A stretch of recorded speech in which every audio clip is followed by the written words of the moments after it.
என் நெஞ்சில் குடியிருக்கும்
ஒழுக்கமும் பொறுப்பும் வழிகாட்டும் மாணவர்கள் இருக்கிறார்கள்.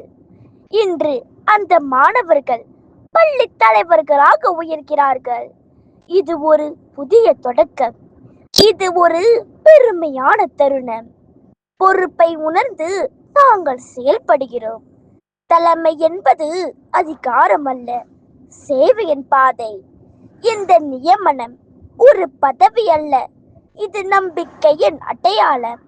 ஒவ்வொரு செயலும் ஒழுக்கத்தையும் நேர்மையையும் பிரதிபலிக்க வேண்டும். நாங்கள் வார்த்தையில் காட்டாமல் செயலால் முன்னுதாரணமாக நிற்போம்.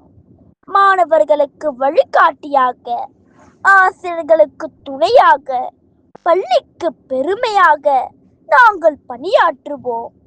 இன்று நாம் உறுதியெடுக்கிறோம். நியாயமாக நடப்போம், ஒற்றுமையுடன் செயல்படுவோம், பொறுப்புடன் வழி நடத்துவோம்.